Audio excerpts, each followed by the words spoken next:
Welcome to EWSS। तो बच्चों, आज हम लेके आए हुए हैं आपके सामने लेक्चर नंबर 28 किरण प्रकाश का लेक्चर नंबर 28 बच्चों ने वाले हैं लेंस की क्षमता की। ठीक है बच्चों, इसकी लेंस की क्षमता बात करेंगे इस बच्चे लेंस की क्षमता की। तो ये हेडिंग लगा लेंगे बच्चों प्यारा सा, लेंस की क्षमता। इसको बोलते हैं बच्चों power of lens. Power of lens,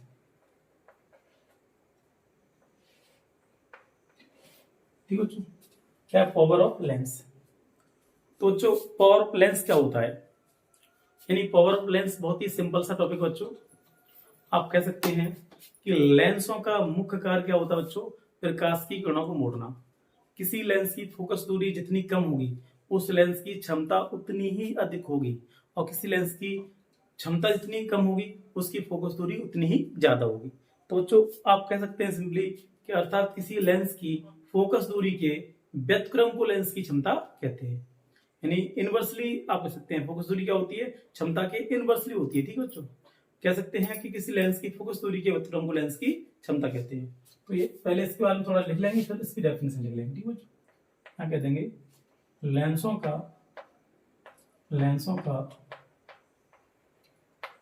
मुख्य कार्य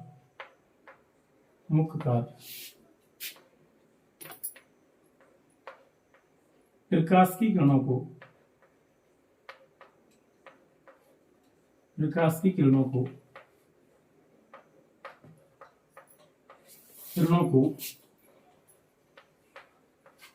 मोड़ना है।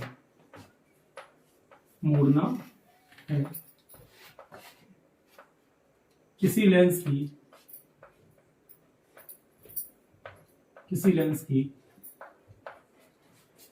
की फोकस दूरी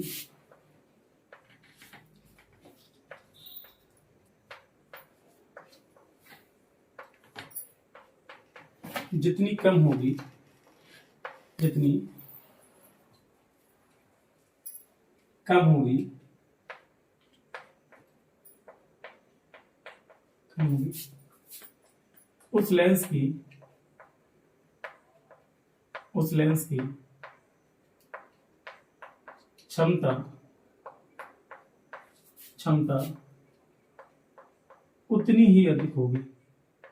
उतनी ही अधिक होगी, अतः हम कह सकते हैं मतलब किसी लेंस की फोकस दूरी जितनी कम होगी उस लेंस की क्षमता उतनी अधिक होगी। तो कह सकते हैं, अब वही लिखेंगे हम, क्या लिख देंगे, इन्वर्टेड कॉमा में डेफिनेशन। किसी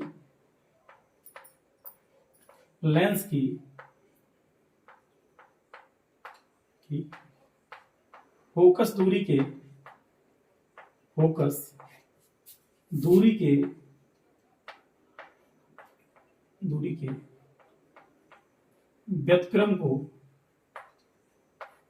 व्युत्क्रम को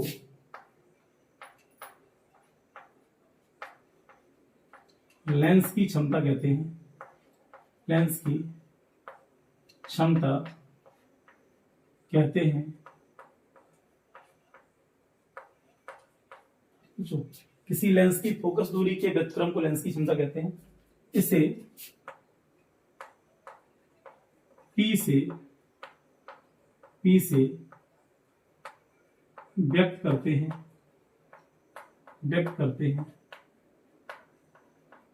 इसे P से व्यक्त करते हैं। इसका मात्रक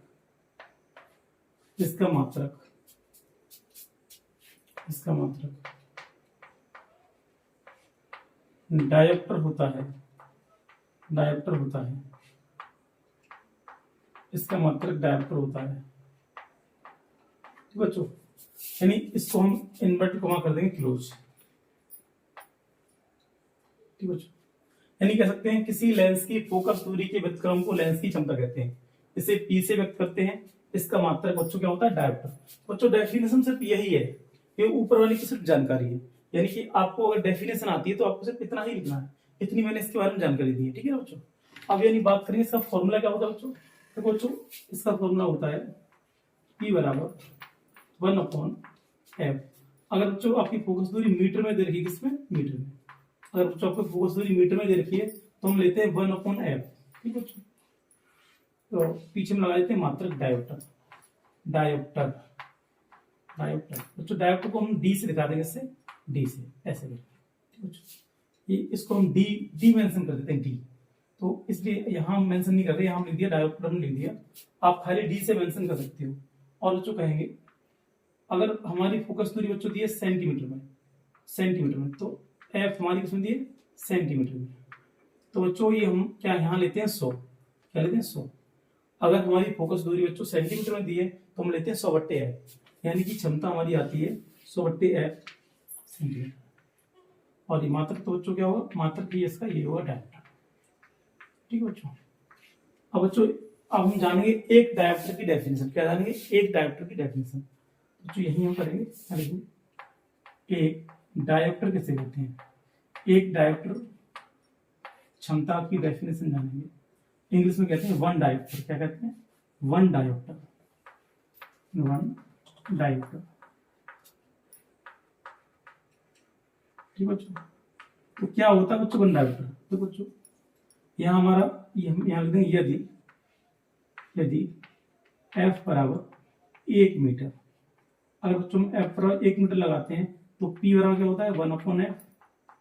और बच्चों 1/f क्या लेंगे 1, तो पी कौन कितना आता है 1 डायोप्टर।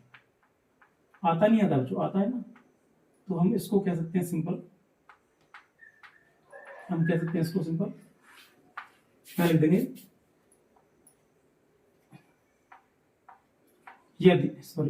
यदि किसी लेंस की फोकस दूरी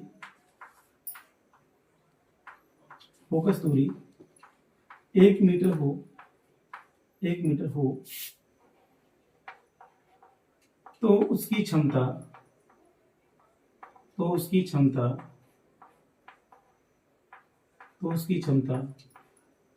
एक डायोप्टर होगी, एक डायोप्टर होगी।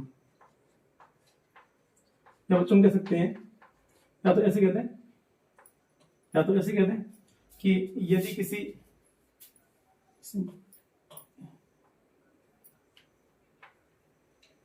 या तो ऐसे कहते हैं यदि किसी लेंस की फोकस दूरी 1 मीटर है तो उसकी क्षमता क्या होगी बच्चों 1 डायोप्टर। या हम कह सकते हैं 1 से 1 मीटर फोकस दूरी वाले लेंस की क्षमता 1 डायोप्टर होती है। इसको मैं ऐसे भी कह सकते हैं। ठीक है बच्चों, अब हम मेरी लेंस के बारे में, लेंस की क्षमता के बारे में कुछ महत्वपूर्ण बिंदु जानेंगे नोट में। बच्चों नोट में जानेंगे कि अगर कोई लेंस मोटा है तो उसकी क्षमता क्या होती है, और कोई लेंस अगर पतला है तो उसकी क्षमता क्या होती है। ठीक है बच्चों, तो यानी लेंस मोटा होगा तो उसकी क्षमता उतनी ज्यादा होगी, और लेंस अगर पतला है तो उसकी क्षमता क्या होगी, कम होगी। तो यहां लिख देंगे नंबर फर्स्ट, यदि लेंस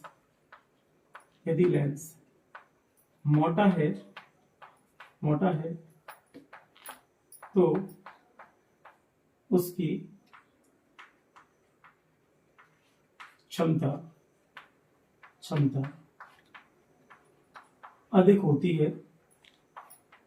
अधिक होती है,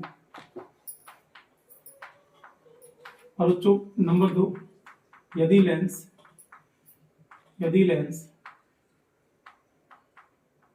पतला है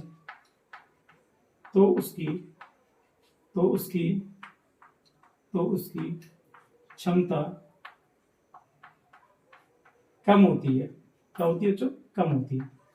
तो बच्चों एक बात हम जान ली हमने लोगों ने कि अगर लेंस हमारा मोटा है तो उसकी क्षमता ज्यादा होती है, और अगर लेंस पतला है तो उसकी क्षमता क्या होती है, कम। क्यों, क्योंकि बच्चों पतले लेंस की फोकस दूरी ज्यादा होती है, और जब फोकस दूरी ज्यादा होगी तो उसकी क्षमता ऑटोमेटिकली कम हो जाएगी, और मोटे लेंस की फोकस दूरी कम होती है इसलिए उसकी क्षमता ज्यादा होती है। ठीक बच्चों, तो हमने लेंस की क्षमता से रिलेटेड सारी बातें कर ली। अब बच्चों हम बात करने वाले हैं लेंस की क्षमता पर आधारित सवाल की। ठीक बच्चों, तो पहले आप इसको नोट डाउन कर लीजिए। ठीक है, करिए बच्चों नोट डाउन। सेकंड चलो,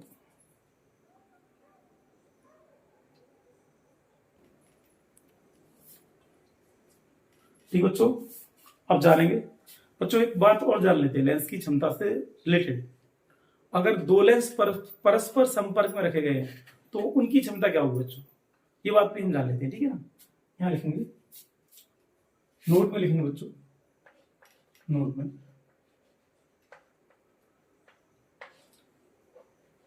यदि दो लेंस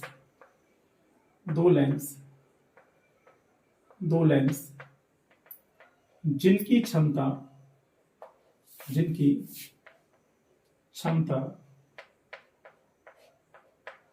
P1 व P2 है,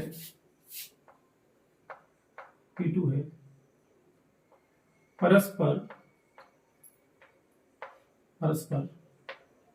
संपर्क में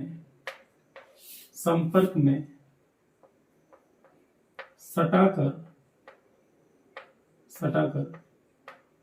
रखे गए हैं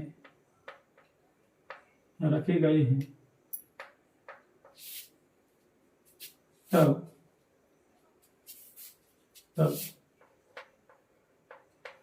संयोजन की क्षमता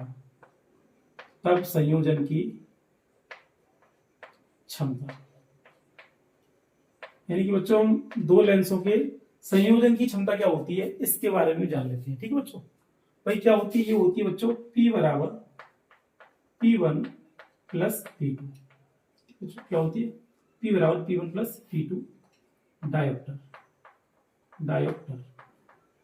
ठीक है बच्चों, अब करेंगे बच्चों इस पर सवाल। तो बच्चों यहां लिखेंगे, सवाल लिखेंगे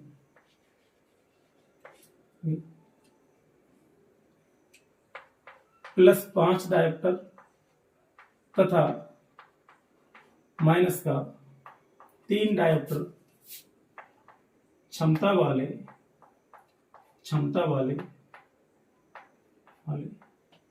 दो लेंसों को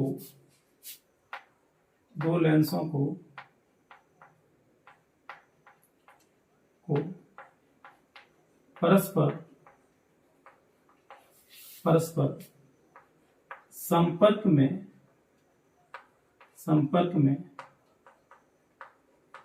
सटाकर रखा गया है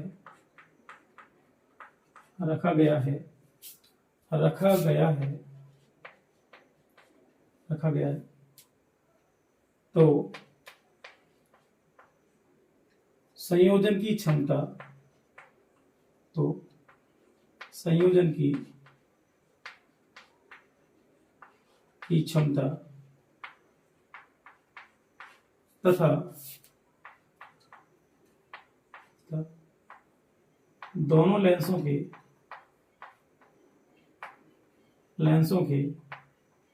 के संयोजन की फोकस दूरी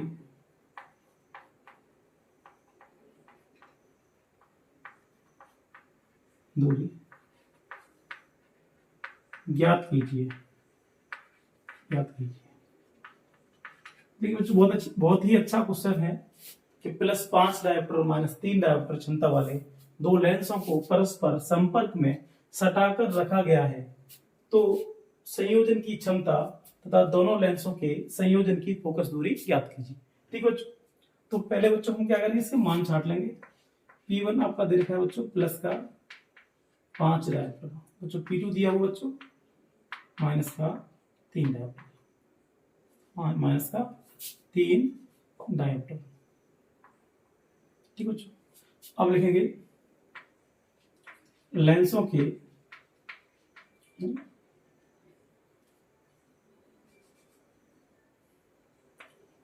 दो लेंसों के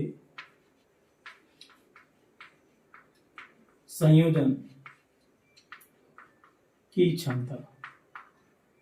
तो बच्चों क्या होता है हमारा, ये होता है P बराबर P1 प्लस P2, यहां से हम कर लेंगे P बराबर +5 D और बच्चों ये क्या है -3D। बच्चों कितना बचेगा +2D, यानी बच्चों हमारा +2D क्या होगा बच्चों, आंसर क्या होगा, +2D आंसर होगा। अब यानी हम निकाल देंगे लेंसों के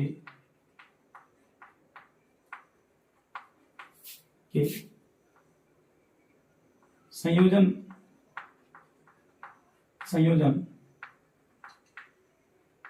की फोकस दूरी, लेंसों के संयोजन की फोकस दूरी। बच्चों ये क्या हो जाएगी, ये हमारी हो जाएगी P बराबर 100/f से निकालेंगे बच्चों इसी से। यहां से हम बच्चों f निकालेंगे, क्या आएगा 100/p। बच्चों यहां से 100/p कितना बच्चों, p हमारा आ गया है +2। यहां से और करेंगे बच्चों, तुम्हारा क्या आएगा f बराबर 50 सेंटीमीटर। बच्चों हमारा क्या आ गया, f बराबर आ गया 50 सेंटीमीटर। तो बहुत ही सिंपल क्वेश्चन था बच्चों, यानी दो लेंसों की क्षमता दे रखी थी, संयोजन की क्षमता पूछी थी, तो हमने संयोजन की क्षमता निकाल दी बच्चों। उसके बाद बच्चों क्या है उसमें, संयोजन की फोकस दूरी, तो हमने लगा दी संयोजन की फोकस दूरी। ठीक बच्चों,